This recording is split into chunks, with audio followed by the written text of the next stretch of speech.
Hello बच्चों, मैं पंकज सिंह। मैं अपनी इस क्लास में इंडक्टिव इफेक्ट को डिस्कस करने वाला हूं, जिसको हम लोग आई इफेक्ट भी कहते हैं। तो आइए सबसे पहले हम लोग यह जानने की कोशिश करें कि इंडक्टिव इफेक्ट है क्या। ओके, तो इंडक्टिव इफेक्ट जानने के लिए हम लोग एक एग्जाम्पल पर पहले विचार करें, तब जाकर हम लोगों को इंडक्टिव इफेक्ट यानी आई इफेक्ट समझ में आएगा। तो आइए हम लोग एक एग्जाम्पल ले लिए। आपने क्या पाया कि मैंने यहाँ एक कार्बन का चेन बनाया और इस कार्बन के चेन में मैंने एक सिरे पर यहाँ एक कोई एटम अटैच कर दिया या कोई यहाँ पर ग्रुप जोड़ दिया, यानी एक्स यहाँ पर क्या है, कोई परमाणु या समूह है। अब आप ध्यान से इस एक्स परमाणु या समूह को देख रहे हैं, इस कार्बन चेन के एक सिरे से जो जुड़ा हुआ है। यदि हम मान लें कि एक्स की विद्युत ऋणात्मकता इस कार्बन से क्या है, अधिक है। ओके, और तो कार्बन से अधिक है तो ये जो इलेक्ट्रॉन पेयर होगा, यहाँ आप इलेक्ट्रॉन पेयर ऐसे देख रहे हैं, कार्बन का ये इलेक्ट्रॉन है और ये एक्स का इलेक्ट्रॉन है। तो चूंकि आपने मान लिया है कि where X is more electronegative than, किससे मान लिया है, देन कार्बन। जहां आपने एक्स की इलेक्ट्रोनिगेटिविटी इस कार्बन से अधिक मान लिया है, जब एक्स की विद्युत ऋणात्मकता कार्बन से अधिक होगी तो आप जानते हैं कि ये जो इलेक्ट्रॉन पेयर है, जो साझे का इलेक्ट्रॉन पेयर है, शेयर्ड इलेक्ट्रॉन पेयर है, यह आप इसको ऐसे भी दिखा सकते हैं, ये इलेक्ट्रॉन इसका है और ये इलेक्ट्रॉन इसका है। तो आप इसको ऐसे भी दिखा सकते हैं। देखिए अब यहाँ क्या हमने दिखाया है, हमने दिखाया है कि एक्स का जो न्यूक्लियस होगा और इस कार्बन का न्यूक्लियस होगा, दोनों के न्यूक्लियस इस इलेक्ट्रॉन पेयर को समान रूप से आकर्षित नहीं करेंगे, क्योंकि एक्स की विद्युत ऋणात्मकता अधिक है और कार्बन की तुलना में कार्बन उससे कम विद्युत ऋणात्मक है। अब हम इस इलेक्ट्रॉन पेयर को आंशिक रूप में किसकी ओर डिस्प्लेस्ड दिखा दें, एक्स की ओर डिस्प्लेस्ड दिखा दें, क्योंकि एक्स की विद्युत ऋणात्मकता इस कार्बन से अधिक है। तो हम यहाँ पर क्या पाएंगे कि इस एक्स के चारों ओर इलेक्ट्रॉन का घनत्व क्या होगा, अधिक होगा। तो इस पर आंशिक रूप से ऋण आवेश आएगा और इस कार्बन का इलेक्ट्रॉन घनत्व कम हो जाएगा, जिसको हम आंशिक रूप से धन आवेश से दिखाएंगे, यानी पार्शियल पॉजिटिव और पार्शियल नेगेटिव। तो आपने क्या देखा कि दो जो यहाँ पर परमाणु रहे, दोनों की विद्युत ऋणात्मकता अंतर रही और दोनों की विद्युत ऋणात्मकता में अंतर के कारण जो इलेक्ट्रॉन पेयर रहा, वह इलेक्ट्रॉन पेयर पार्शियली यानी आंशिक रूप में उस परमाणु की ओर डिस्प्लेस्ड हो गया, विस्थापित हो गया, जिसकी विद्युत ऋणात्मकता अधिक रही और इससे इलेक्ट्रॉन के घनत्व में क्या हुआ, बदलाव आया, जिस बदलाव को आप डेल्टा माइनस तथा डेल्टा प्लस के द्वारा सूचित किया आपने। अब इससे इस मॉलिक्यूल में क्या हुआ, पोलैरिटी डेवलप हुआ, ध्रुवता डेवलप हुई। ओके, पोलैरिटी डेवलप हुआ, ध्रुवता डेवलप हुई, प्लस यहां बना और यहां पर पार्शियल माइनस बना। तो इस पोलैरिटी को ही हम क्या कहेंगे, इंडक्टिव इफेक्ट कहेंगे। ओके, तो किसे कहते हैं, प्रेरण प्रभाव या प्रेरणिक प्रभाव या प्रेरक प्रभाव या आई इफेक्ट। जब ऑर्गेनिक किसी कंपाउंड में दो भिन्न विद्युत ऋणात्मकता के कारण सिग्मा इलेक्ट्रॉन का पार्शियल डिस्प्लेसमेंट हो, इस पार्शियल डिस्प्लेसमेंट के कारण मॉलिक्यूल में क्या डेवलप हो, ध्रुवता उत्पन्न हो, पोलैरिटी उत्पन्न हो, तब इस पोलैरिटी को ही हम क्या कहते हैं, इस ध्रुवता को ही हम क्या कहते हैं, हम आई इफेक्ट कहते हैं। यानी आई इफेक्ट का संबंध इलेक्ट्रॉन के आंशिक विस्थापन से उत्पन्न ध्रुवता के कारण होता है। अब इसको आगे हम बढ़ते हैं, डिफिनीशन फिर हम आगे बताएंगे और लिखवाएंगे। तो यह आप समझ गए कि यहाँ जो दोनों परमाणु के बीच में इलेक्ट्रॉन का आंशिक विस्थापन हुआ, वह आंशिक विस्थापन क्यों हुआ, क्योंकि दोनों की विद्युत ऋणात्मकता में क्या रहा, अंतर रहा। और हमने क्या यहाँ मान लिया कि X की विद्युत ऋणात्मकता इस कार्बन से अधिक रही, इसलिए यहाँ सिग्मा इलेक्ट्रॉन, यहाँ चूंकि सिग्मा बॉन्ड था, सिंगल बॉन्ड था तो सिग्मा बॉन्ड था, तो सिग्मा बॉन्ड का जो इलेक्ट्रॉन पेयर रहा वह आंशिक रूप में उच्च विद्युत ऋणात्मक परमाणु की ओर विस्थापित हो गया, जिससे बंधन की प्रकृति क्या हो गई, ध्रुवीय हो गई। और इस ध्रुवता के कारण इस मॉलिक्यूल में, ऑर्गेनिक मॉलिक्यूल में एक इफेक्ट डेवलप हुआ। This effect is called inductive effect. Okay, तो हम इसको क्या देख लें, हम इस कार्बन को एक संख्या के द्वारा दे दें, 2 और 3 और ये 4। अब हम यहाँ पर तो पोलैरिटी देख ली, और यह पोलैरिटी एक अस्थाई पोलैरिटी है, अस्थाई ध्रुवता है, ऐसा नहीं कि ये कोई टेम्पररी इफेक्ट है। याद रखिएगा कि आई इफेक्ट एक परमानेंट इफेक्ट है, जो किसके कारण उत्पन्न हुआ, इलेक्ट्रोनिगेटिविटी में अंतर के कारण उत्पन्न हुआ। तो हमने यहाँ पर, अब फिर से देखिए, हम यहाँ पर बॉन्ड फिर दिखा दिए, और हमने क्या देखा कि इलेक्ट्रॉन का आंशिक विस्थापन कार्बन से X की ओर हुआ। तो हम इसको कैसे रिप्रेजेंट कर दिए, इसको मिडिल हेडेड एरो के द्वारा सूचित कर दी। इस तीर के चिन्ह को हम क्या कहते हैं, मिडिल हेडेड एरो कहते हैं। जो बॉन्ड के बीच में मैंने तीर के चिन्ह को दिखाया है, जो तीर की जो हेड है वो किसकी ओर है, उच्च विद्युत ऋणात्मक की ओर है, और टेल किसकी ओर है, निम्न विद्युत ऋणात्मक की ओर है। और यह इलेक्ट्रॉन के घनत्व में बदलाव को इंडिकेट करता है। अब आपने क्या पाया कि इस कार्बन का इलेक्ट्रॉन घनत्व घट गया, तो इस कार्बन, यह जो कार्बन है अब इस इलेक्ट्रॉन पेयर को अपनी ओर आकर्षित करेगा, तो यहाँ इसका इलेक्ट्रॉन घनत्व घटेगा, तो इस पर थोड़ा इलेक्ट्रॉन घनत्व कम हो जाएगा, जिसको हम डेल्टा डेल्टा प्लस से, और फिर हमने क्या देखा कि इसका जब इलेक्ट्रॉन घनत्व कम होगा तो फिर ये इस इलेक्ट्रॉन पेयर को आंशिक रूप में खींचेगा, इसको हमने दिखा दिया, जिसको हम डेल्टा डेल्टा प्लस के द्वारा दिखा दिए। तो आपने क्या पाया कि X जिसकी विद्युत ऋणात्मकता कार्बन से अधिक रही, साझे के इलेक्ट्रॉन को इसने अपनी ओर खींच लिया, और आंशिक रूप से खींचा तो इस यहाँ इलेक्ट्रिकल डाइपोल डेवलप हुआ, और ये इलेक्ट्रिकल डाइपोल कार्बन चेन में एक सिरे से दूसरे सिरे तक उसका संचरण हुआ, ट्रांसमिशन हुआ, जहां हम डेल्टा प्लस अधिक पाते हैं, डेल्टा डेल्टा प्लस उससे कम, और डेल्टा डेल्टा डेल्टा प्लस इस ऑर्डर में पाते हैं। यानी सबसे अधिक जो इलेक्ट्रॉन डेंसिटी कम हुई है वो इसकी हुई है, इसकी तुलना में इसकी थोड़ी सी कम इलेक्ट्रॉन डेंसिटी कमी हुई है, और इसकी तुलना में इसकी और थोड़ी सी कमी हुई है, और आगे जाकर यह इफेक्ट यहाँ पर क्या हो जाता है, लगभग नेग्लिजिबल हो जाता है, नगण्य हो जाता है। ओके, तो आपने क्या देखा कि यह एक ऑर्गेनिक मॉलिक्यूल है, कार्बनिक यौगिक है, और इस कार्बनिक यौगिक में 2 परमाणुओं के बीच विद्युत ऋणात्मकता में अंतर रहा, और विद्युत ऋणात्मकता में अंतर के कारण साझे का इलेक्ट्रॉन पेयर उस परमाणु की ओर आंशिक रूप में विस्थापित हुआ, जिसकी विद्युत ऋणात्मकता अधिक रही, जिसमें इलेक्ट्रॉन घनत्व का बदलाव हुआ, और इस बदलाव को हम डेल्टा माइनस, डेल्टा क्या बताता, आंशिक रूप में, डेल्टा माइनस के द्वारा और डेल्टा प्लस के द्वारा हमने इंडिकेट किया। और यहाँ जो इलेक्ट्रॉन के घनत्व में बदलाव हुआ, कार्बन चेन में एक सिरे से दूसरे सिरे तक इसका ट्रांसमिशन हुआ, और इससे मॉलिक्यूल में एक स्टेबल ग्राउंड स्टेट में, सामान्य अवस्था में पोलैरिटी डेवलप हुई, और यह परमानेंट जो पोलैरिटी रही, इसी पोलैरिटी को हम क्या कहेंगे, इंडक्टिव इफेक्ट या आई इफेक्ट कहेंगे। तो हम यहाँ पर अब इंडक्टिव इफेक्ट को डिफाइन कर सकते हैं कि inductive effect refers to the polarity.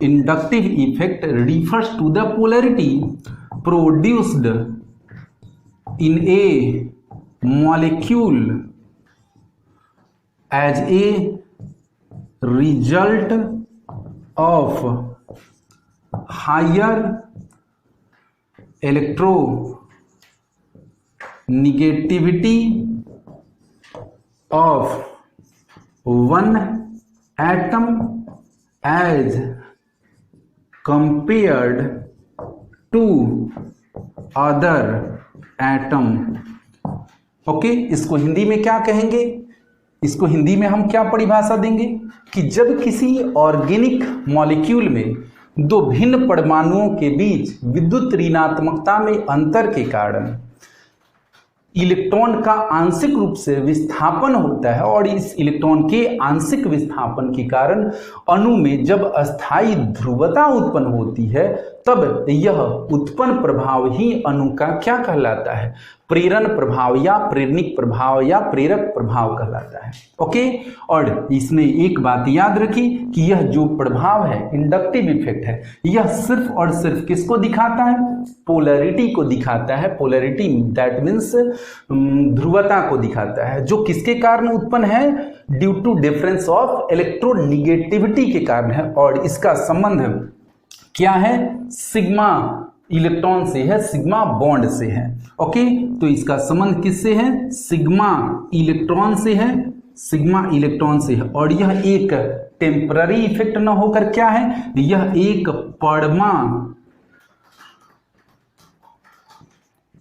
Permanent effect है। क्या है, यह एक परमानेंट इफेक्ट है जो कार्बन चेन में एक सिरे से दूसरे सिरे तक ट्रांसमिट होता है।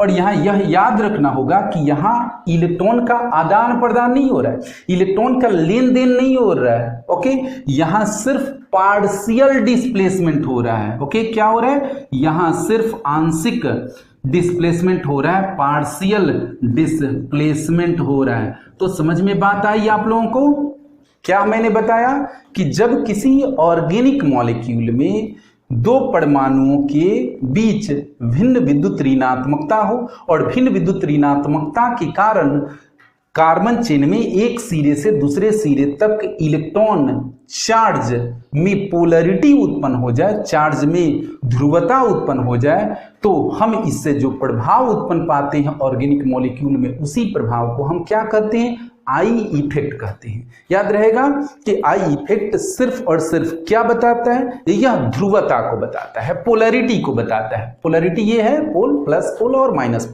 पोलैरिटी को बताता है। और किसके कारण उत्पन्न होता है, due to difference of electronegativity. यदि दोनों की इलेक्ट्रोनिगेटिविटी यहाँ समान होती तो यहाँ कोई आई इफेक्ट नहीं होता। क्लियर, नोट कर लिया आपने। अब आइए आगे बढ़ते हैं। और हाँ, याद रखिएगा कि यह कार्बन चेन में एक सिरे से दूसरे सिरे तक प्रोपेगेट करता है और इसका संबंध सिर्फ और सिर्फ किससे होता है, सिग्मा बॉन्ड से होता है, यानी सिग्मा इलेक्ट्रॉन से होता है। इसका कोई संबंध पाई बॉन्ड या पाई इलेक्ट्रॉन से नहीं है। ओके, तो हमने यहां पर ये दिखा दिया, आपको समझ में आ गया। और यह सबसे अधिक इफेक्ट C1 पर होगा, उससे कम किस पर होगा, C2 पर, उससे कम C3 पर, और आगे C3 के बाद यह प्रभाव नेग्लिजिबल हो जाएगा। अब हम एक दूसरे एग्जाम्पल पर विचार करें। ओके, आप यहां देखिए, इसी टाइप से मैंने एक दूसरा एग्जाम्पल ले लिया और दूसरा एग्जाम्पल मैंने ले लिया जहां मैंने माना कि ये जो Y है, कार्बन के एक चेन के सिरे से ये Y कोई एटम या ग्रुप जुड़ा है, हमने यहां माना। अब इसकी इलेक्ट्रोनिगेटिविटी इस कार्बन से क्या माना जाए, कम माना जाए। तो क्या हमने यहां देखा, where Y is less electronegative, Where Y is less electronegative than किससे, कार्बन से। तो अब चूंकि यहां Y की इलेक्ट्रोनिगेटिविटी कार्बन से अधिक है, तो आप जानते हैं कि कार्बन, ये जो इलेक्ट्रॉन पेयर है Y की तुलना में इसकी इलेक्ट्रोनिगेटिविटी अधिक है। इलेक्ट्रोनिगेटिविटी यानी कि इलेक्ट्रॉन पेयर अट्रैक्ट करने की एबिलिटी इसकी अधिक है। तो ये क्या करेगा, ये जो इलेक्ट्रॉन पेयर है जिसका संबंध किससे है, सिग्मा बॉन्ड से है, और सिग्मा बॉन्ड यानी सिग्मा इलेक्ट्रॉन से है। तो ये जो कार्बन होगा इस इलेक्ट्रॉन पेयर को पार्शियल अपनी ओर खींच लेगा, जिससे इस पर क्या आ जाएगा, इसका इलेक्ट्रॉन घनत्व घट जाएगा, डेल्टा प्लस, और ये हमने क्या दिखा दिया, डेल्टा माइनस दिखा दिया। और जब इसका इलेक्ट्रॉन घनत्व बढ़ेगा तो फिर इसका इलेक्ट्रॉन घनत्व भी थोड़ा सा क्या होगा, बढ़ेगा, और इसका भी इलेक्ट्रॉन घनत्व थोड़ा सा क्या होगा, ये बढ़ेगा। तो जिस तरीके से आपने यहाँ देखा कि कार्बन चेन में एक सिरे से दूसरे सिरे तक ये इफेक्ट डेवलप हुआ, यहाँ भी आपने देखा कि कार्बन से कोई वाई एटम और ग्रुप जुड़ा है, और जब जुड़ा हुआ है जहाँ हमने मान लिया कि वाई की इलेक्ट्रोनिगेटिविटी कम है कार्बन की तुलना में, तो ये जो भिन्न विद्युत ऋणात्मकता के कारण यहाँ पर इलेक्ट्रॉन पेयर का आंशिक रूप में विस्थापन हुआ, और आंशिक विस्थापन में ऋण आवेश आंशिक रूप से इस पर डेवलप हुआ, आंशिक रूप से धन आवेश, और यहाँ जो पोलैरिटी उत्पन्न हुई, जो ध्रुवता उत्पन्न हुई, इसी ध्रुवता को हम क्या कहेंगे? आई इफेक्ट कहेंगे। क्लियर? तो आई इफेक्ट आपने समझ लिया कि यह सिर्फ किस में उत्पन्न होता है? आई इफेक्ट सिर्फ ऑर्गेनिक कंपाउंड में उत्पन्न होता है, ऑर्गेनिक मॉलिक्यूल में उत्पन्न होता है। और इसका कारण क्या है? Due to difference of electronegativity, और इसका संबंध सिर्फ और सिर्फ सिग्मा बॉन्ड से है, इसका कोई संबंध पाई बॉन्ड से नहीं है। और यहाँ याद रखिए कि कोई इलेक्ट्रॉन का आदान प्रदान कंप्लीट नहीं हो रहा है, ऑक्टेट का डिस्प्लेसमेंट नहीं हो रहा है, और यह कार्बन चेन में एक सिरे से दूसरे सिरे तक क्या होता है? प्रोपेगेशन इसका होता है। और यह ग्राउंड स्टेट में ऑर्गेनिक ये जो कंपाउंड है, इस ऑर्गेनिक कंपाउंड की मूल अवस्था में ये परमानेंट इलेक्ट्रिक डाइपोल उत्पन्न करता है, परमानेंट इलेक्ट्रिक डाइपोल उत्पन्न करता है। अब यहां पर हमने आपको इंडक्टिव इफेक्ट बता दिया। अब इंडक्टिव इफेक्ट इस आधार पर हम लोग क्या देखेंगे? इंडक्टिव इफेक्ट दो तरह से देखते हैं। ओके, इंडक्टिव इफेक्ट को हम क्या कहते हैं? आई इफेक्ट कहते हैं। तो आई इफेक्ट को हम कितने भागों में बांट दें? आई इफेक्ट को हम लोग दो भागों में बांटें। एक को हम कहते हैं माइनस आई इफेक्ट। क्या कहते हैं? Minus I effect. और दूसरे को हम क्या कहते हैं? Plus I effect. याद रहेगा कि आई मीन्स इंडक्टिव इफेक्ट को हमने कितने भागों में बांटा? दो भागों में, माइनस आई इफेक्ट और प्लस आई इफेक्ट, यानी ऋणात्मक इंडक्टिव इफेक्ट और ये धनात्मक इंडक्टिव इफेक्ट। अब क्या है इसको समझिए। तो यदि कार्बन चेन के एक सिरे से, कार्बन चेन के एक सिरे से कोई उच्च विद्युत ऋणात्मक परमाणु या समूह जुड़ा रहे, तो ये अपनी ओर इलेक्ट्रॉन को क्या करेगा? खींचेगा।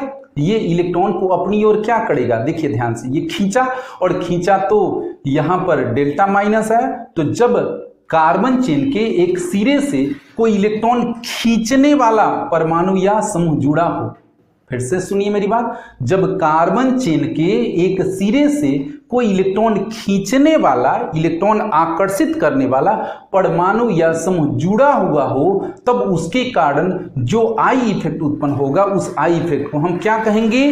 प्लस आई इफेक्ट कहेंगे। सॉरी, माइनस आई इफेक्ट हम कहेंगे। तो माइनस आई इफेक्ट किसे कहेंगे?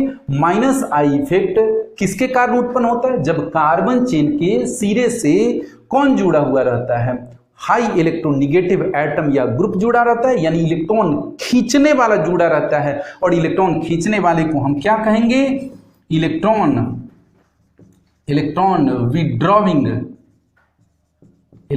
विड्रॉविंग एटम और ग्रुप। इसको हिंदी में कहेंगे इलेक्ट्रॉन आकर्षी परमाणु या समूह। यानी जब इलेक्ट्रॉन आकर्षी परमाणु या समूह के कारण आई इफेक्ट डेवलप हो, तो उसे हम क्या कहेंगे? माइनस आई इफेक्ट हम कहेंगे। इतनी बातें समझ में आई? तो माइनस आई इफेक्ट ये कब उत्पन्न होता है? जब कोई इलेक्ट्रॉन खींचने वाला जुड़ा हुआ हो। अब यहां पर देखिए, प्लस आई इफेक्ट हम किसे कहते हैं? प्लस आई इफेक्ट क्या है? तो आपने क्या यहां देखा कि कार्बन चेन के एक सिरे से कौन परमाणु या समूह जुड़ा हुआ है? सॉरी, वह परमाणु या समूह जुड़ा हुआ है जो इलेक्ट्रॉन रिलीज कर रहा है। तो जब इलेक्ट्रॉन रिलीज कर रहा है, तो इसके कारण जो इफेक्ट आई इफेक्ट डेवलप होगा, उसे हम क्या कहेंगे? प्लस आई इफेक्ट हम कहेंगे। तो प्लस आई इफेक्ट का कारण क्या होता है? इलेक्ट्रॉन रिलीजिंग एटम और ग्रुप। ध्यान से देखिए, इलेक्ट्रॉन रिलीजिंग एटम या ग्रुप के कारण जो आई इफेक्ट डेवलप होगा, उसे हम क्या कहेंगे? उसे हम लोग, जो आई इफेक्ट डेवलप होगा, प्लस आई इफेक्ट और माइनस आई इफेक्ट। इतनी बातें समझ में आई? अब इसको और थोड़ा सा हम मिटाते हैं, आगे हम बढ़ते हैं। अब आपके सामने एक सवाल उत्पन्न होता है कि आखिर आई इफेक्ट क्यों हम पढ़ रहे हैं?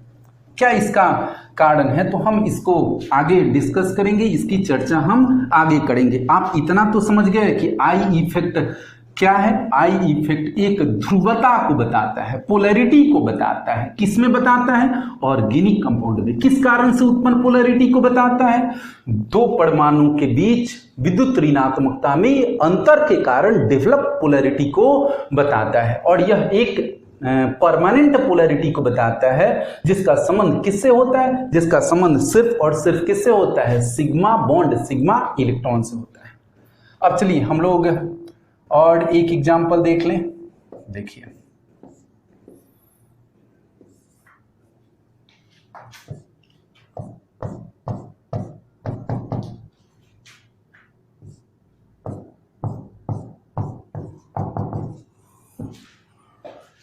ये तीनों एग्जाम्पल देखिए, इसमें मैंने कार्बन और हाइड्रोजन बॉन्ड को दिखाया है। तो इतना आप समझिए कि कार्बन और हाइड्रोजन के बॉन्ड को हम लोग क्या मानते हैं? हम लोग स्टैंडर्ड कंडीशन मानते हैं। क्या मानते हैं? स्टैंडर्ड कंडीशन मानते हैं, मानक स्थिति मानते हैं CH बॉन्ड को। और हम मानते हैं कि यहाँ किसी भी प्रकार का कोई इलेक्ट्रॉन का डिस्प्लेसमेंट नहीं हो रहा है। क्लियर? तो हमने क्या यहां देखा कि जो CH बॉन्ड है, इस CH बॉन्ड को हम स्टैंडर्ड कंडीशन मानते हैं और मानते हैं कि यहां दोनों की विद्युत ऋणात्मकता में अंतर हो या न हो, जो भी हो, लेकिन यहां इलेक्ट्रॉन का विस्थापन नहीं हो रहा है। इलेक्ट्रॉन पेयर न तो ये ज्यादा खींच रहा है न ये ज्यादा खींच रहा है, इसलिए यहां कोई आई इफेक्ट नहीं है। यानी यहां आई इफेक्ट नहीं है। ओके, यानी नो आई इफेक्ट यहां पर। समझ में बात आया? अब यहां पर आइए, आप क्या देखते हैं कि जानते हैं कि क्लोरीन की विद्युत ऋणात्मकता कार्बन से क्या है? अधिक है। तो जब कार्बन से क्लोरीन की विद्युत ऋणात्मकता अधिक है तो इस इलेक्ट्रॉन पेयर को क्लोरीन अपनी ओर क्या करेगा? खींचेगा। और जब अपनी ओर खींचेगा तो आप इसको ऐसे दिखा सकते हैं। और जब आप ऐसे दिखा दिए तो क्या आपने दिखाया कि कार्बन और क्लोरीन के बीच डिफरेंट इलेक्ट्रोनिगेटिविटी है। और डिफरेंट इलेक्ट्रोनिगेटिविटी में कार्बन से इलेक्ट्रॉन पेयर आंशिक रूप से क्लोरीन की ओर डिस्प्लेस्ड हो गया, जिस डिस्प्लेसमेंट को आप डेल्टा माइनस और डेल्टा प्लस के द्वारा दिखा दिए। तो यहां आई इफेक्ट है। यस, यहां आई इफेक्ट है। और अभी आई इफेक्ट यहां पर है। अब यहां पर फिर से आइए, यहां पर देखा जाए तो यहां जो CH3 ग्रुप है, मिथाइल ग्रुप है, यानी अल्काइल ग्रुप है, ये इलेक्ट्रॉन रिलीजिंग ग्रुप है। तो हम इसको ऐसे दिखा दिए। ऐसे जब दिखा दिए तो यहां पर हम इसको डेल्टा प्लस और यहां डेल्टा माइनस दिखा सकते हैं। अब यहां पर भी आई इफेक्ट है और यहां भी आई इफेक्ट है। अब इस आई इफेक्ट को हम क्या कहेंगे? हमने अभी पहले बताया था कि आई इफेक्ट दो प्रकार के होते हैं, एक माइनस आई इफेक्ट और एक प्लस आई इफेक्ट। तो माइनस आई इफेक्ट किसके कारण उत्पन्न होता है? जब एक परमाणु की तुलना में दूसरे परमाणु की विद्युत ऋणात्मकता अधिक हो और साझे के इलेक्ट्रॉन पेयर अपनी ओर वो आकर्षित कर ले। तो आकर्षित करने से जो पोलैरिटी उत्पन्न होगी, इस पोलैरिटी के कारण जो आई इफेक्ट होगा, उस आई इफेक्ट को हम क्या कहेंगे? माइनस आई इफेक्ट कहेंगे। यानी वे परमाणु या समूह जो इलेक्ट्रॉन विड्रॉविंग होंगे, क्या होंगे? इलेक्ट्रॉन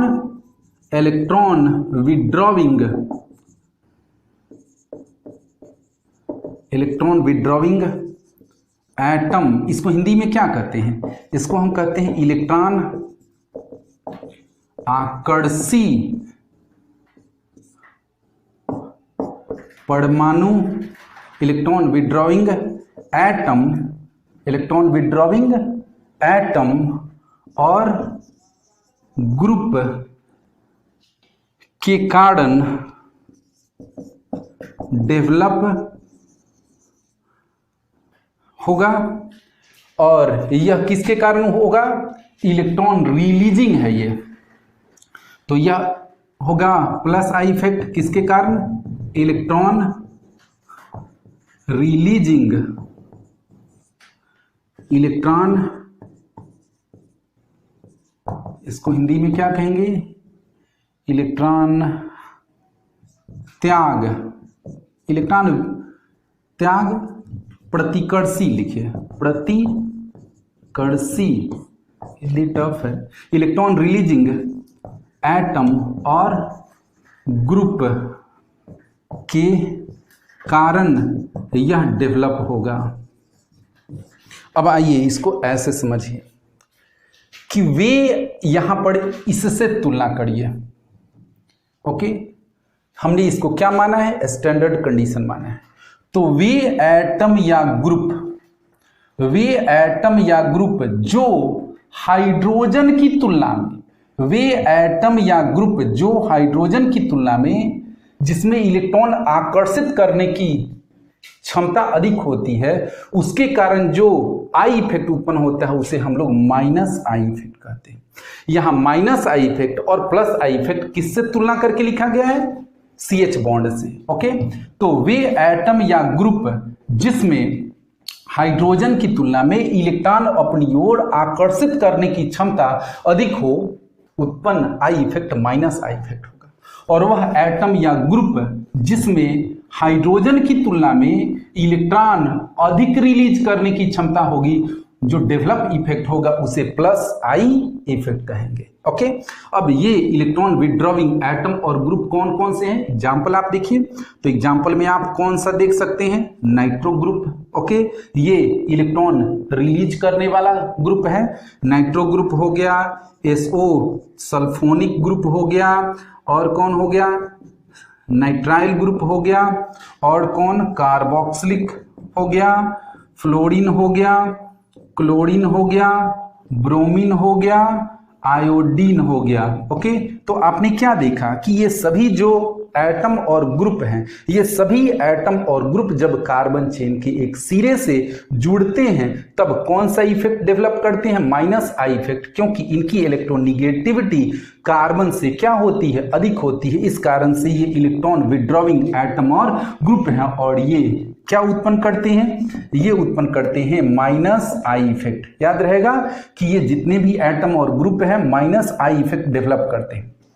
अब चलिए यहां देखा जाए, इसका एग्जाम्पल हम लोग देख लें, जैसे CH3C, ये टर्सरी ब्यूटाइल है। ओके, तो ये इलेक्ट्रॉन रिलीज करने की क्षमता इसमें होती है। अगर हम लोग CH3CH, इसमें भी इलेक्ट्रॉन रिलीज करने की क्षमता होती है।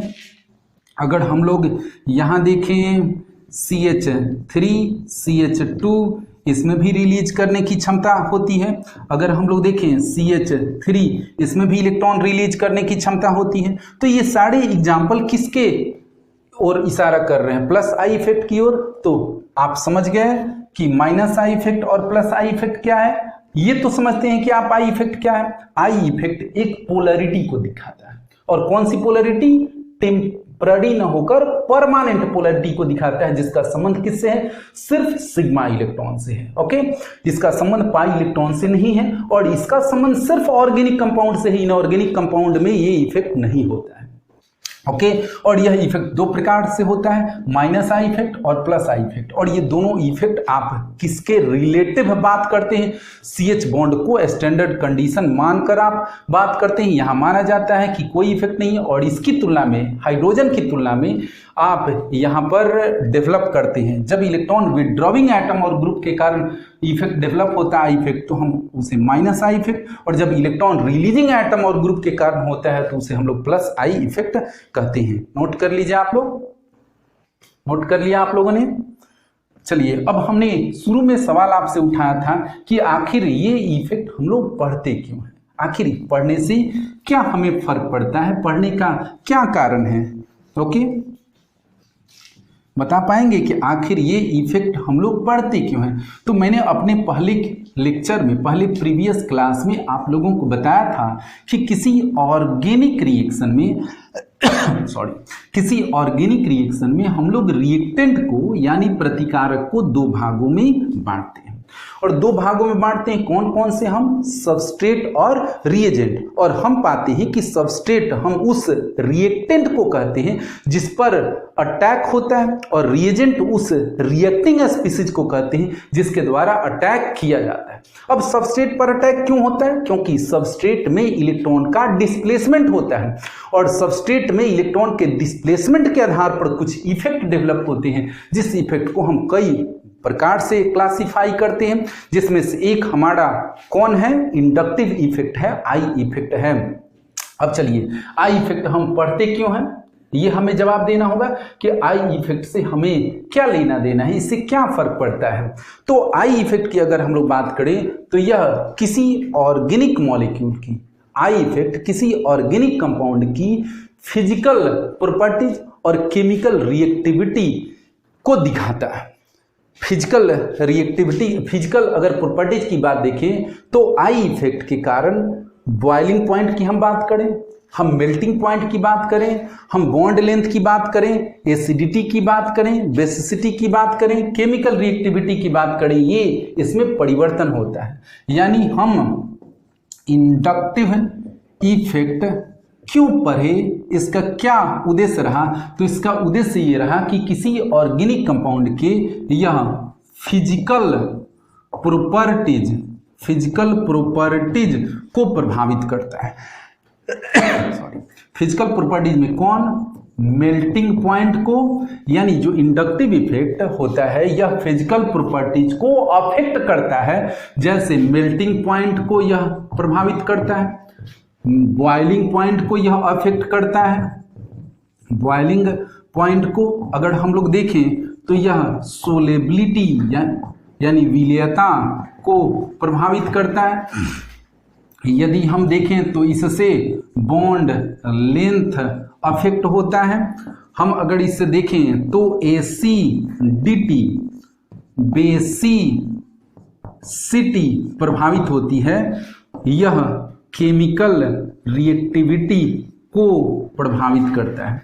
ओके, यह केमिकल रिएक्टिविटी को प्रभावित करता है। अब आइए, हमने तो ये बता दिया आपको, बस यूं ही बता दिया कि इंडक्टिव इफेक्ट हम क्यों पढ़े, क्योंकि यह फिजिकल प्रॉपर्टीज किसी ऑर्गेनिक कंपाउंड की फिजिकल प्रॉपर्टीज और केमिकल रिएक्टिविटी को प्रभावित करता है, और फिजिकल प्रॉपर्टीज में ये सब प्रभाव डालता है, केमिकल रिएक्टिविटी को भी प्रभावित करता है। तो हम अब समझने की कोशिश करें कि आखिर यह किस तरीके से एसिडिटी, बेसिसिटी, केमिकल रिएक्टिविटी को प्रभावित करता है। इसको हिंदी में हम क्या कहते हैं? अम्लता कहते हैं, इसको हम कहते हैं क्षारकता। ओके, तो आइए इसको हम लोग समझने की कोशिश करें।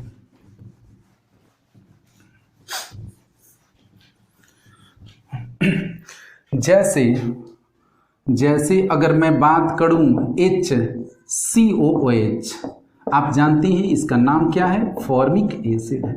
और यदि मैं बात करूं CH3COOH, इसका नाम क्या है? एसिटिक एसिड है। अब यदि मैं पूछ दूं ये भी एसिड है और ये भी एसिड है, दोनों में से किसकी एसिडिक स्ट्रेंथ अधिक है, किसकी अम्लीयता अधिक है? ओके, अम्लीयता का मतलब आप जानते हैं, अम्लीयता का मतलब प्रोटॉन त्याग करने की क्षमता। याद रहेगा कि प्रोटॉन रिलीज करने की टेंडेंसी, किसी अम्ल में प्रोटॉन त्याग करने की जितनी ज्यादा एबिलिटी होती है, उस एबिलिटी को ही हम उस अम्ल की स्ट्रेंथ कहते हैं, उस अम्ल की स्ट्रेंथ उतनी ही अधिक होती है। तो अब आइए हम लोग यह देखें कि ये भी एसिड है और ये भी एसिड है, दैट इज फॉर्मिक एसिडिक।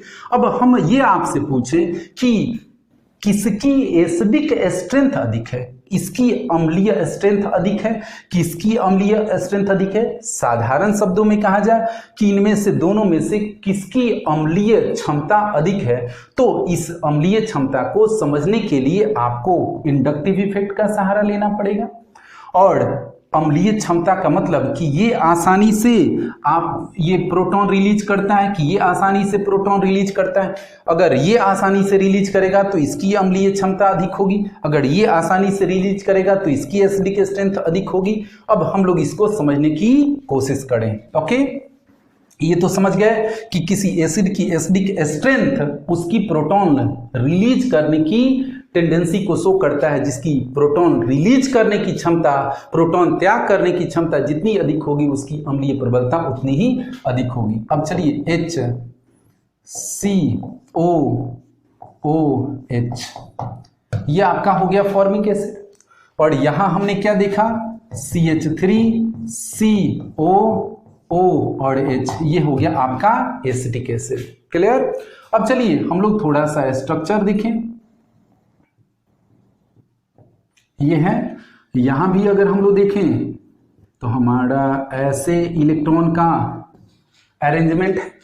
अब आप ध्यान से देखेंगे तो ये CO ग्रुप है। ओके, देख रहे हैं आपको, तो CO ग्रुप है, इसमें ऑक्सीजन की इलेक्ट्रोनिगेटिविटी कार्बन से अधिक है, तो कार्बन से अधिक है तो यहां जो बॉन्ड होगा CO बॉन्ड ये पोलर नेचर का होगा। ओके, ध्रुवीय प्रवृत्ति, और ये ऐसे होगा। जब ये ऐसे होगा तो ध्यान से देखिए, ये हमने कर्व्ड एरो दिखाया HC, और अब यहां एक बॉन्ड का दोनों इलेक्ट्रॉन मूव कर गया, तो हम यहां पर क्या देख लिए, देखिए O और ऐसे ऐसे, और फिर ये बॉन्ड दोनों इलेक्ट्रॉन यहां आ गया। ओके, तो दोनों इलेक्ट्रॉन यहां आ गया और ऐसे ऐसे, और ये। अब आप ध्यान से देखेंगे ऑक्सीजन के आउटर मोस्ट सेल में कितने इलेक्ट्रॉन होते हैं 6, 2 2 4 2 6 और 1 7, तो यहाँ एक अधिक है तो माइनस चार्ज, और कार्बन की वैलेंसी 4 होती है, 1 2 3, तो यहाँ एक कम है तो प्लस हो गया। मैंने फॉर्मिक एसिड को इस रूप में रिलीज कर दिया, इस रूप में दिखा दिया, और यहाँ बॉन्ड की पोलैरिटी को मैंने दिखा दिया कि ये बॉन्ड में पोलर नेचर है। अब जैसे ही कार्बन का इलेक्ट्रॉन डेंसिटी कम होगा, ये यहाँ पर जो दोनों इलेक्ट्रॉन है मूव करेगा, और जब मूव करेगा तो देखिए क्या सिचुएशन बनेगा, HC ओके O, और ऐसे हमने दे दिया माइनस, और यहां पर अब क्या आ जाएगा OH। अब देखिए दोनों इलेक्ट्रॉन यहां आ गया, तो जब दोनों इलेक्ट्रॉन आ गया तो 1 2 3 4 इसकी तो फुलफिल हो गई वैलेंसी। लेकिन यहां देखिए 1 2 3 4 5 इसकी एक कमी हो गई, तो यहां पर क्या आ जाएगा, प्लस आ जाएगा। जैसे ही यहां पर प्लस आएगा, ये जो बॉन्ड है ये बॉन्ड ब्रेक होगा, और बॉन्ड ब्रेक होकर यहां पर ये दोनों इलेक्ट्रॉन मूव करने की कोशिश करेंगे, और मूव करेंगे तो HCO हम ऐसे माइनस, और यहाँ डबल बॉन्ड O, और यहाँ दोनों इलेक्ट्रॉन इस पर आ जाएगा ऐसे, और फिर दोनों ये बॉन्ड टूटेगा, यहाँ पर ये दोनों इलेक्ट्रॉन आ जाएंगे, और ये यहाँ पर इसका इलेक्ट्रॉन ये तो यहाँ आ गया, तो इस पर H प्लस हो गया, यानी ये क्या हो गया, प्रोटॉन हो गया, और इसको हम क्या कहेंगे, इसको कहेंगे फॉर्मेट आयन हम कहेंगे। तो ये आपका फॉर्मिक एसिड ने प्रोटॉन का रिलीज किया, और रिलीज करके प्रोटॉन का त्याग करके फॉर्मेट आयन का निर्माण किया। यानी ये जो हमने प्रोसेस दिखाया है, ये क्या दिखाया है कि फॉर्मिक एसिड में प्रोटॉन रिलीज करने की, प्रोटॉन त्याग करने की टेंडेंसी है, इस कारण से फॉर्मिक एसिड एसिडिक नेचर का है। अब यहां पर आइए, यहां देखें, तो यहां अगर हम लोग देखें तो आप जानते हैं कि जो ये मिथाइल ग्रुप है, इलेक्ट्रॉन रिलीजिंग ग्रुप है, तो इलेक्ट्रॉन रिलीजिंग ग्रुप है, तो मैं इसको ऐसे दिखा सकता हूं। ओके, इलेक्ट्रॉन रिलीजिंग ग्रुप, इसमें कोई इससे जुड़ा हुआ नहीं था, यहां बॉन्ड स्टैंडर्ड कंडीशन हमने माना, यहां पर रिलीजिंग ग्रुप है, यानी यहां मिथाइल ग्रुप कार्बन को रिलीज करेगा, प्लस आई इफेक्ट है। Clear, plus I effect. अब इसमें यहां पर चलिए CH3C, यहां पर हमने क्या दे दिया, दोनों इलेक्ट्रॉन मूव यहां पर करेगा, तो यहां पर सिंगल बॉन्ड 1 2 3 ऐसे माइनस आ जाएगा, और फिर यहां पर हम क्या देखेंगे, इस पर प्लस और O, सेम सिचुएशन जैसे मैंने यहां पर बताया वैसे ही होगा। अब जैसे ही यहां पर प्लस होगा, ये दोनों इलेक्ट्रॉन मूव करेगा, और मूव करेगा तो फिर क्या सिचुएशन, CH3CO ऐसे माइनस, और यहां पर अब डबल बॉन्ड हो जाएगा, इसका प्लस खत्म हो जाएगा, और ऑक्सीजन पर यहां पर एक प्लस चार्ज डेवलप हो जाएगा। जैसे ही प्लस चार्ज डेवलप होगा, ये दोनों इलेक्ट्रॉन अब ऑक्सीजन पर आ जाएगा, और आ जाने से यहां देखिए प्लस आई इफेक्ट है, तो CH3CO माइनस, और यहां पर O ऐसे ऐसे और ये प्लस H प्लस। अब इसको हम क्या कहेंगे, इसको कहेंगे एसीटेट आयन हम कहेंगे, और ये मेरा हाइड्रोजन आयन या प्रोटॉन हो गया। अब ध्यान से आप देखिए कि ये भी फॉर्मिक एसिड ये हो गया आपका, और ये आपका हो गया एसिटिक एसिड हो गया। ये भी प्रोटॉन को रिलीज किया, प्रोटॉन त्याग किया इसलिए एसिडिक नेचर, और ये भी प्रोटॉन को रिलीज किया इसलिए ये भी एसिडिक नेचर। लेकिन आपने क्या देखा कि इसमें प्लस आई इफेक्ट है, जिस कारण से इसमें प्रोटॉन रिलीज करने की टेंडेंसी क्या है, कम है, क्योंकि ये इसका इलेक्ट्रॉन घनत्व क्या कर रहा है, बढ़ा रहा है। जब इसका इलेक्ट्रॉन घनत्व बढ़ा रहा है तो ये बॉन्ड क्या हो जा रहा है, थोड़ा सा स्ट्रांग हो जा रहा है, और जब बॉन्ड स्ट्रांग हो जा रहा है तो बॉन्ड आसानी से नहीं टूटेगा, तो ये प्रोटॉन रिलीज करने की टेंडेंसी क्या हो जाएगी, कम हो जाएगी। यानी सीधे सीधे देखें तो एसिडिक स्ट्रेंथ फॉर्मिक एसिड का जो एसिडिक स्ट्रेंथ होगा वो अधिक होगा किसकी तुलना में, एसिटिक एसिड की तुलना में, जो किसके कारण हुआ, प्लस आई इफेक्ट इसमें है, इसमें कोई प्लस आई इफेक्ट नहीं है। तो आपको ये समझ में आया कि फॉर्मिक एसिड की एसिडिक स्ट्रेंथ एसिटिक एसिड से अधिक है। क्यों, क्योंकि आई इफेक्ट यहाँ पर प्लस आई इफेक्ट है, यहाँ कोई इफेक्ट नहीं है। अब और एग्जाम्पल हम लोग यहाँ पर, हाँ नोट कर लीजिए, इसको नोट कर लीजिए, कर लिया आपने, यस। चलिए अब हम लोग और थोड़ा सा एग्जाम्पल देखें। ऑर्गेनिक केमिस्ट्री ऐसा है कि आप इसको बिना प्रैक्टिस के स्टोर नहीं कर सकते हैं। जब आप जितना ही प्रैक्टिस ज़्यादा करिएगा उतना ही बेहतर रहेगा, और इसके लिए आपको बहुत सारे कंसेप्ट रेगुलर मेंटेन करने होंगे, तभी जाकर आप इसको सीख पाएंगे। अब चलिए हमने यहाँ पर देखा CH2COOH फ्लोरीन, यहाँ दे दिया जाए क्लोरीन CH2COOH, और यहाँ हम दे दें आयोडीन CH2COOH। अब आप ध्यान से देखेंगे तो फ्लोरीन, ये इसका नाम है मोनोफ्लोरोएस्टिक एसिड। मोनोक्लोरोएस्टिक एसिड, यहाँ अगर H होता है तो CH3 हो जाता है एस्टिक एसिड, तो मोनोफ्लोरोएस्टिक एसिड, मोनोक्लोरोएस्टिक एसिड, मोनोआयोडोएस्टिक एसिड। अब इन तीनों में से हमें देखना है कि किसमें एसिडिक स्ट्रेंथ ज़्यादा है। तो आप जानते हैं कि फ्लोरीन के कारण माइनस आई इफेक्ट अधिक होगा, क्लोरीन के कारण और कम, आयोडीन के कारण और कम। इसलिए एसिडिक स्ट्रेंथ आप बता सकते हैं किसका ज़्यादा होगा, यस, ये इस कार्बन से खींचेगा तो ये कार्बन इससे, ये इससे, और ये बॉन्ड क्या हो जाएगा, ये बॉन्ड तुरंत ब्रेक डाउन हो जाएगा, और बॉन्ड ये तुरंत ब्रेक डाउन जब हो जाएगा तो प्रोटॉन आसानी से ये क्या कर देगा, प्रोटॉन आसानी से रिलीज करेगा। इसमें इसकी तुलना में कम है, इसलिए ये हम इसको ऐसे दिखा दिए, इसमें प्रोटॉन रिलीज करने की क्षमता कम है, और इसमें आयोडीन के लिए आई इफेक्ट का मान, माइनस आई इफेक्ट का मान इनकी तुलना में कम है, इसलिए इसमें होगा बट इनकी तुलना में कम होगा। तो सबसे अधिक एसिडिक स्ट्रेंथ इसका, उसके बाद इसका, उसके बाद इसका होगा। ओके, नोट कर लिए, चलिए आगे बढ़ा जाए। अब हम लोग एसिडिक स्ट्रेंथ तो समझ लिए, बहुत सारे एग्जाम्पल हैं, जैसे हम लोग देखें HCl, मोनोक्लोरोएस्टिक एसिड, ClH,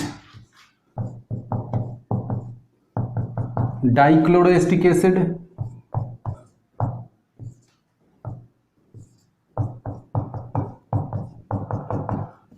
अब देखिए किसकी एसिडिक स्ट्रेंथ अधिक है, किसमें प्रोटॉन त्याग करने की एबिलिटी ज़्यादा है। तो देखिए आप ध्यान से, minus I effect, minus I effect, minus I effect, ये पूरा इलेक्ट्रॉन घनत्व इसका खींच लेगा, तो ये खींचेगा, ये खींचेगा, ये बॉन्ड कमजोर पड़ जाएगा, इसकी एसिडिक स्ट्रेंथ सबसे अधिक।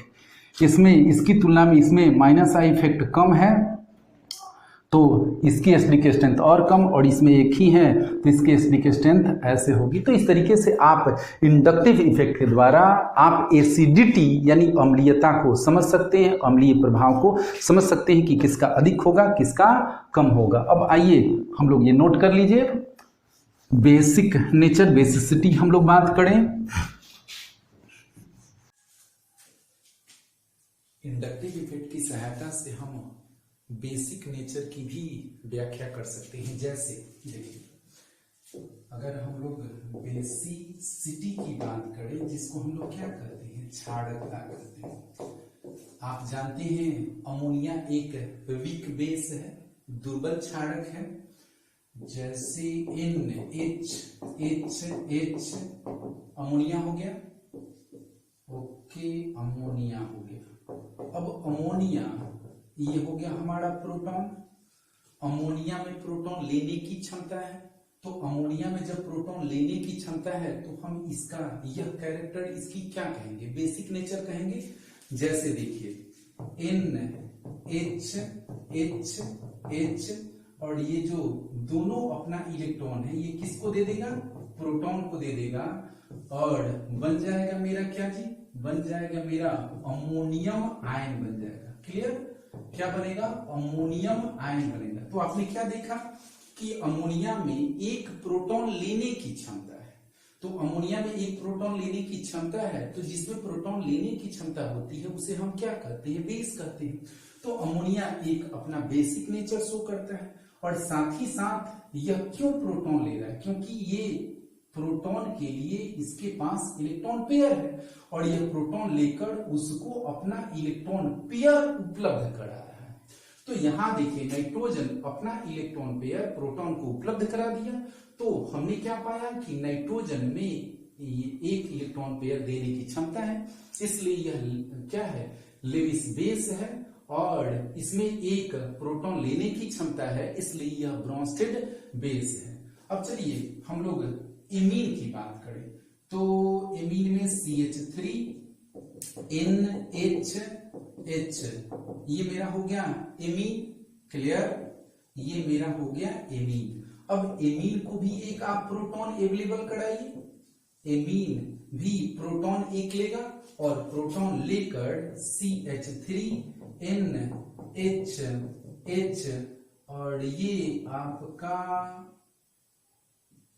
एक प्रोटॉन ले लिया, और प्रोटॉन लेकर ये आपका एक अमोनियम लॉन्ग का निर्माण किया। अब आप ध्यान से देखिए, तो इसमें नाइट्रोजन के साथ 3 हाइड्रोजन जुड़ा हुआ है, और हाइड्रोजन नाइट्रोजन के इलेक्ट्रॉन डेंसिटी में परिवर्तन नहीं कर रहा है, लेकिन यहाँ नाइट्रोजन से एक मिथाइल ग्रुप जुड़ा है एमीन में, और ये methyl group plus I effect उत्पन्न कर रहा है, इलेक्ट्रॉन रिलीज कर रहा है। तो जब ये इलेक्ट्रॉन नाइट्रोजन को रिलीज कर रहा है, तो नाइट्रोजन के पास जो इलेक्ट्रॉन पेयर है, यह इलेक्ट्रॉन पेयर की अवेलेबिलिटी उपलब्धता किसके लिए बढ़ जा रही है, प्रोटॉन के लिए बढ़ जा रही है, इसलिए यह आसानी से प्रोटॉन ले लेगा। तो आप क्या पाते हैं कि अमोनिया की तुलना में एमीन में प्रोटॉन लेने की क्षमता, इलेक्ट्रॉन पेयर अवेलेबल कराने की क्षमता ज्यादा है, यानी अमोनिया की तुलना में एमीन की बेसिक कैरेक्टर क्या है, अधिक है। तो याद रहेगा कि अमोनिया की तुलना में एमीन का बेसिक कैरेक्टर अधिक है। अब चलिए हम यहां पर ऐसे थोड़ा सा तुलना देख लें। CH3N, देखिए CH3 ओके, एक और हम लोग CH3N CH3 और यहां H, okay CH3N H, okay ये हमने देख लिया, और यहां पर हम लोग देख लिए NH3, ऐसे दे दिया जाए NH3। अब आप ध्यान से देखिए, एक मिथाइल और एक मिथाइल, 3 मिथाइल ग्रुप जुड़ा है, प्लस आई इफेक्ट इसमें सबसे ज्यादा है, 3 इलेक्ट्रॉन रिलीजिंग ग्रुप है, तो नाइट्रोजन के पास इलेक्ट्रॉन की डेंसिटी ये तीनों बढ़ा रहे हैं, तो नाइट्रोजन आसानी से अपना इलेक्ट्रॉन पेयर प्रोटॉन को उपलब्ध करा देगा, इसलिए इसका बेसिक नेचर सबसे अधिक होगा।